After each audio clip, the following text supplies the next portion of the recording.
Hi, Phoebe. Hi.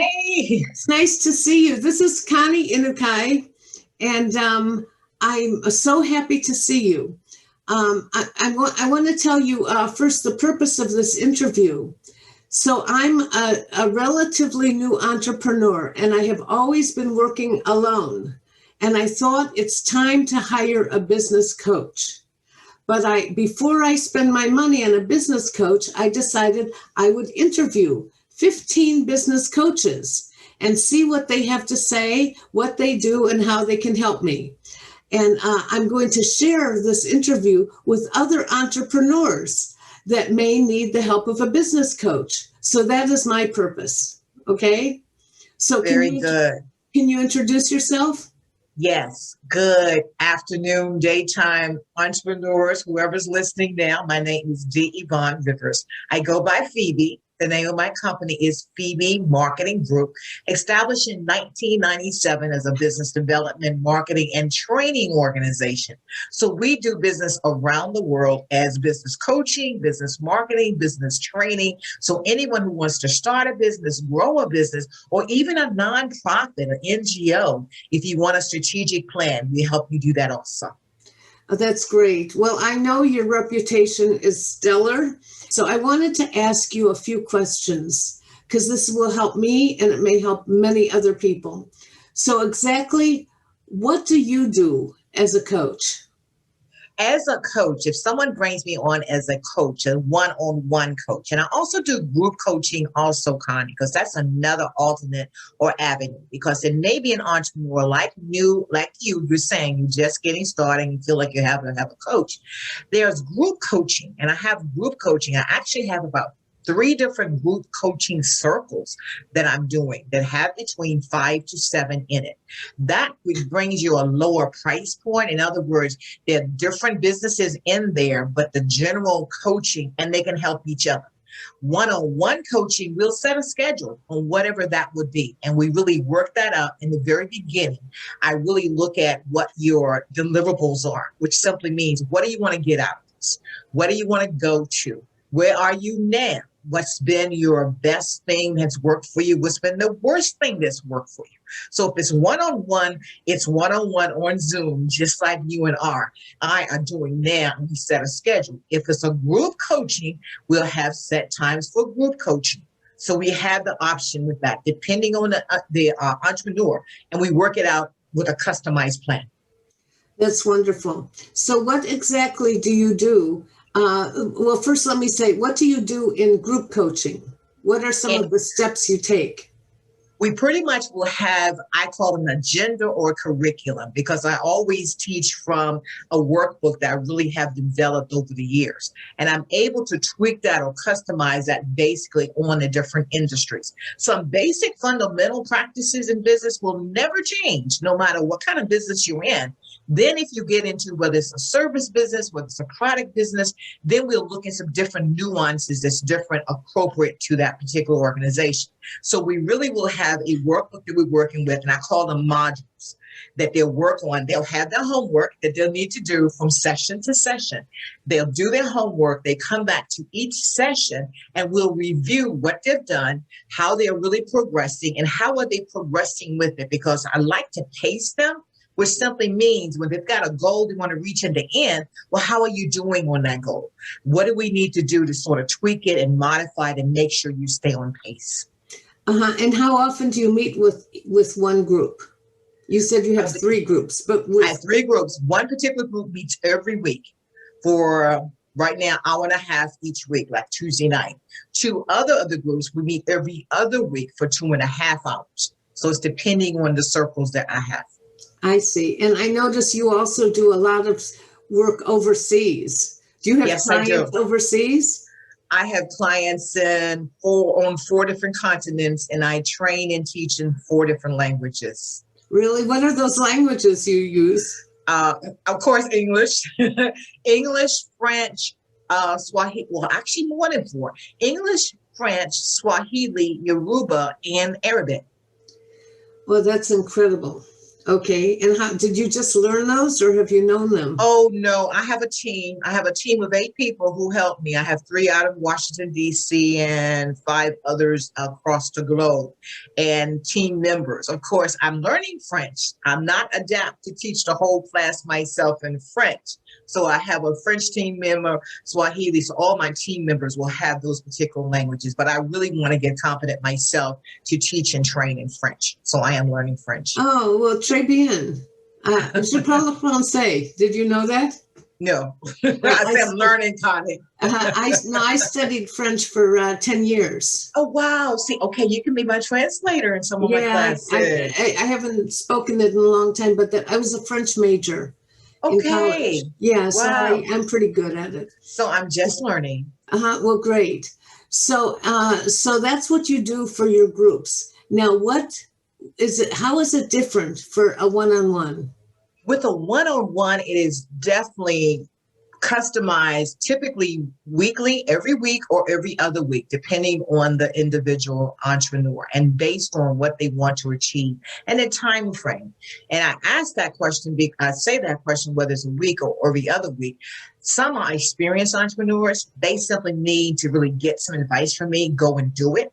Others are just starting, maybe someone like you, that it would be every week that we really determine for is what's their business plan, strategic plan. So it depends on what they've done prior to coming to me. If they already have a business plan, they already have a strategic plan, then it's pretty much helping them to implement it.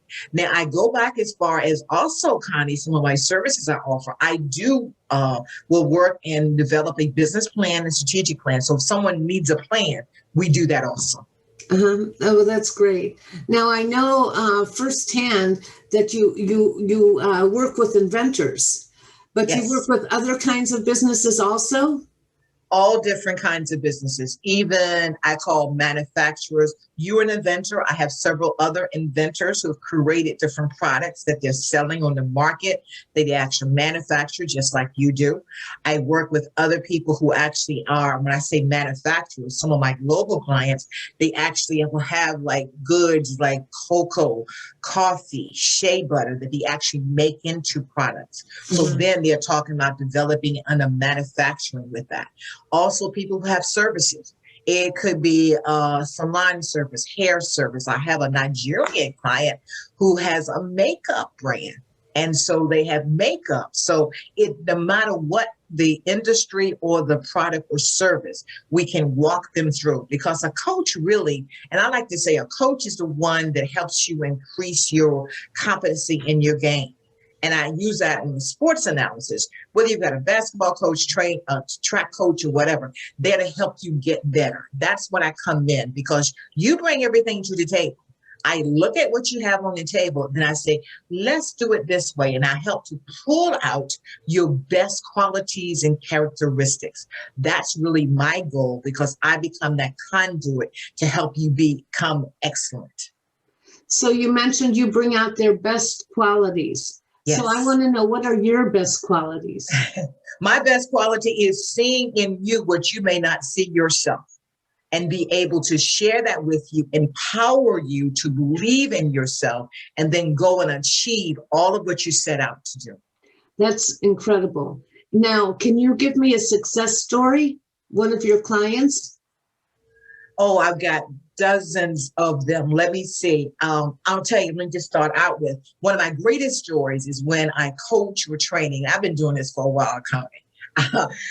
Phoebe Marketing Group was established in 1997, but actually I've probably been doing it in business as an entrepreneur since 1979 was my last paycheck from any other company.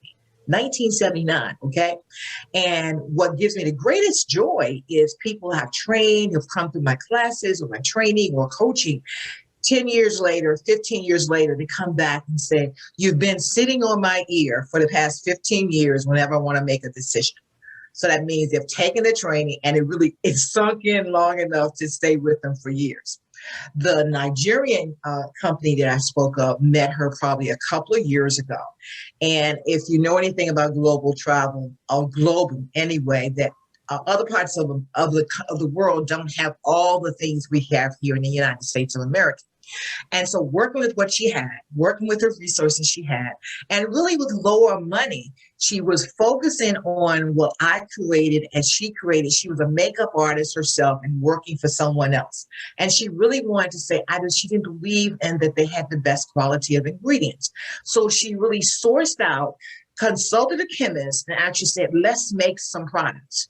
And really, when I met her, she was just doing things in her home.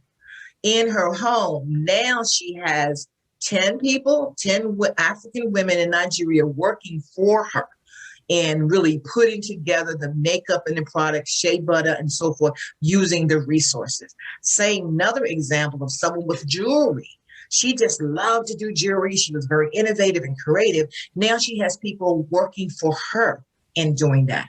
That's globally, but I think of here in the United States, I had one particular husband and wife who came to me.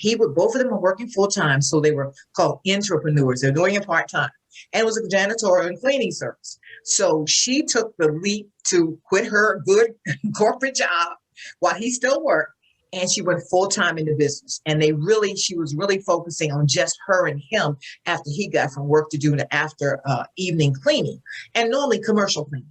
Well, starting to work with them, they probably made $30,000 that last 2 or 3 years. With working with them, they had to really take a big step to basically hire people. I helped them set up a business fair to bring in employees, worked up a training organization, not a training manual with them.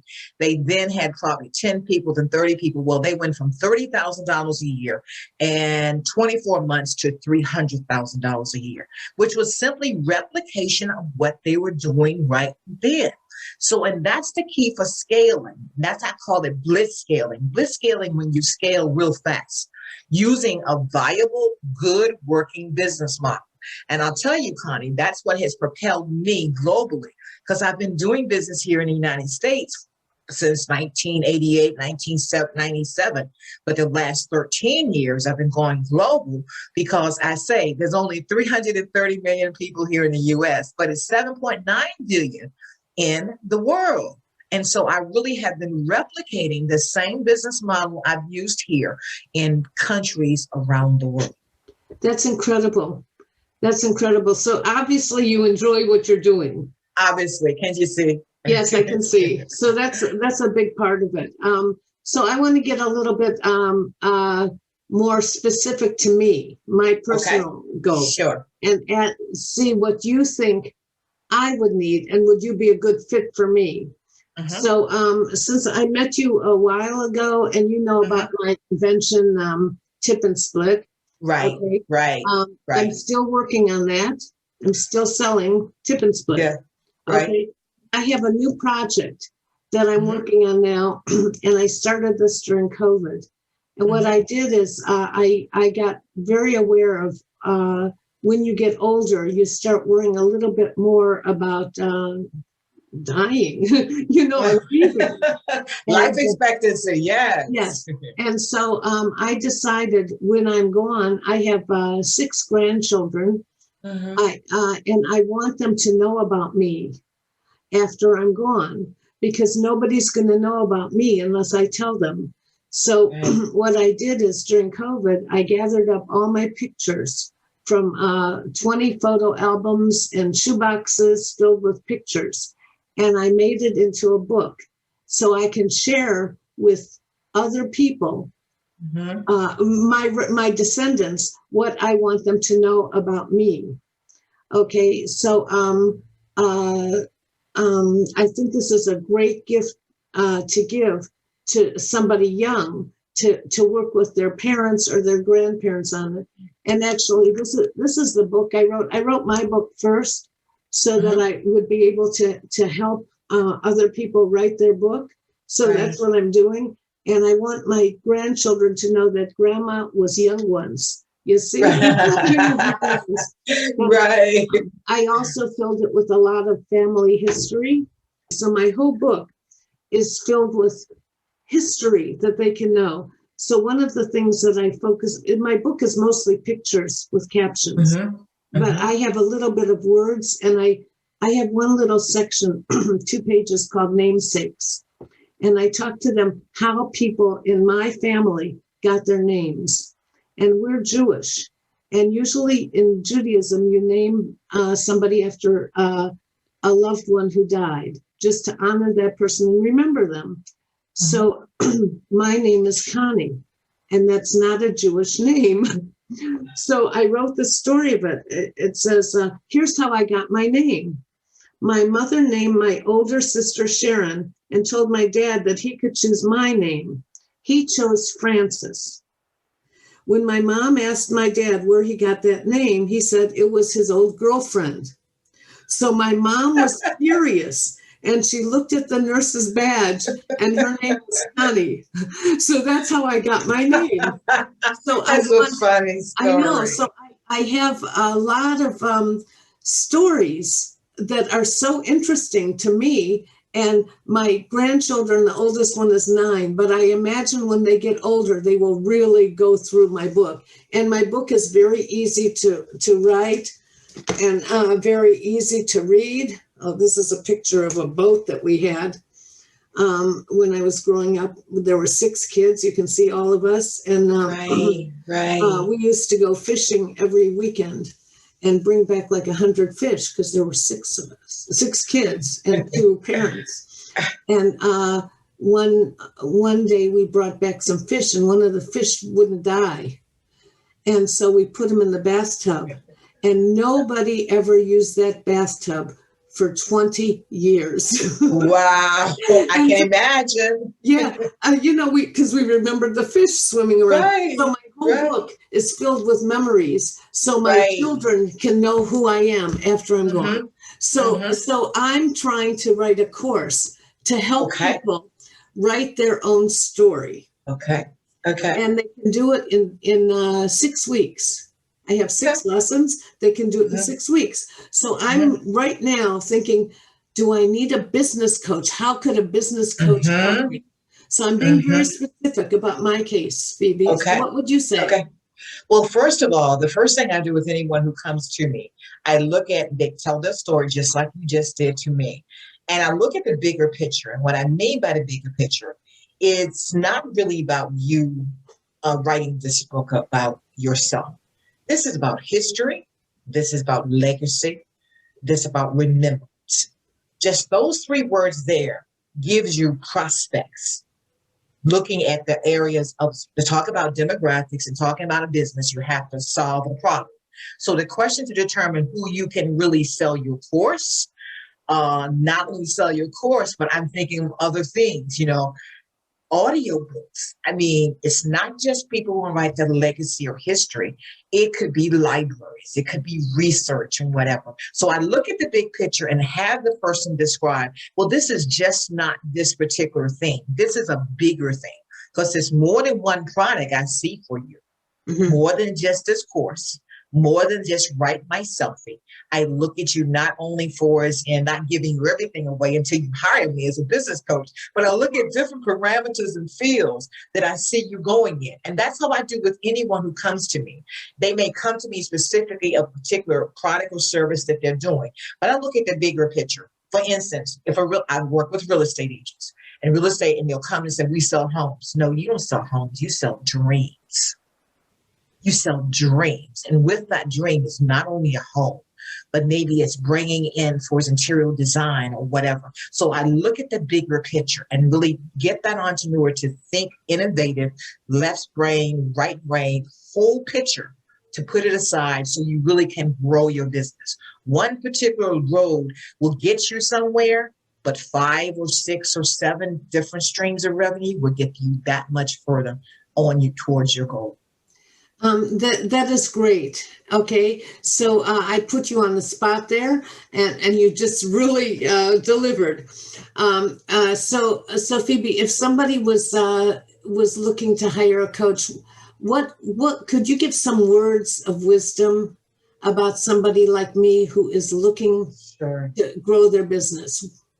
First of all, look at the coach themselves and what they have accomplished. And I say accomplished, not what they want to do. And I have my, call it a pet peeve or whatever. Someone who has not done what they say they can do for you is not a good coach. They've got to have a history. They've got to have a record of what they've done for themselves in order to do that for you. So test them on it. Ask them questions. How successful have you been? What are the different things that you have accomplished? Who are the people you have helped with some specifics? And I always will talk to my previous clients, call them up. Here's their number. I have no qualms, ready to do that at any time. Well, make sure you do that. Well, Phoebe, you are wonderful. And I thank you for this interview and sharing your information, because I'm sure you've helped a lot of people and you will continue to help people. Yes. And I admire you, as you know.